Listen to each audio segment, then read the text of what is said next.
Enseñar a pensar en la escuela es muy importante. Bien es cierto que todos los seres humanos pensamos prácticamente desde que tenemos uso de razón. Lo cierto es que no siempre pensamos de manera eficaz. ¿Qué es pensar de manera eficaz? ¿Qué es pensar bien?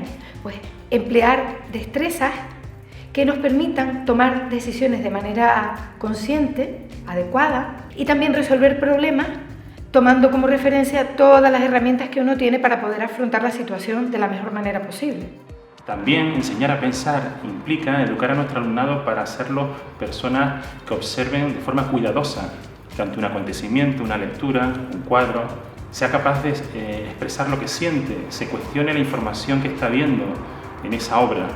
En definitiva, que sea capaz de opinar lo que está viendo, que se haga preguntas y que sea en definitiva un observador activo.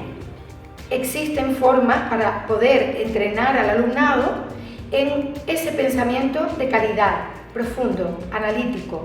Hay docentes que ya enseñan a pensar en sus aulas, pero a veces no lo hacen de manera organizada y secuenciada, sino porque ellos mismos son buenos pensadores. Afortunadamente, varios investigadores, como David Perkins con las rutinas o Robert Schwartz con las destrezas, nos han dotado de instrumentos y habilidades que nos permiten, con estrategias, implementar la cultura del pensamiento en el aula. En particular, las rutinas son pasos sencillos que nos permiten guiar a través de preguntas, procesos mentales que lo que hacen es profundizar en la cultura del pensamiento en el aula, en el alumnado. En el caso de las destrezas estamos hablando de procedimientos más complejos. Tienen una estructura que inserta una serie de elementos que combinados entre sí logran un pensamiento más analítico y eficaz que se combina perfectamente también con las rutinas. Igual que en otros aprendizajes se aprende haciendo, para aprender a pensar se aprende pensando.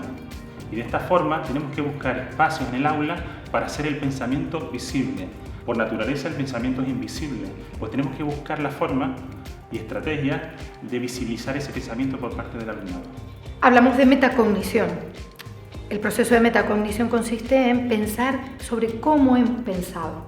¿Qué es lo que ha sucedido en esa esfera interna y a veces casi desconocida del pensamiento cuando uno toma una decisión, cuando uno realiza un acto y no otro?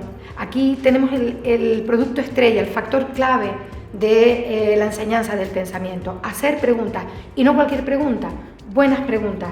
Y también buscar buenas respuestas, pero respuestas que obedecen a un proceso cuidadoso de pensamiento. Y en este caso, a todo el proceso, como decía el compañero, de visibilizar qué es lo que sucede cuando pensamos.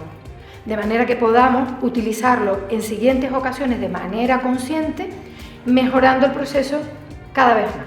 Y dado que hemos comentado que la pregunta es el eje fundamental de la cultura del pensamiento, vamos a terminar haciéndonos una pregunta. ¿Cuál es el primer paso que un docente tiene que dar para implementar la cultura del pensamiento en el aula? La respuesta a esta pregunta puede ser tan variada como personas existan. En mi caso, te diría que la respuesta sería pensar, pasar directamente a buscar motivos, tomar conciencia de qué es aquello que me mueve para enseñar a mis alumnos a que piensen de manera más eficaz.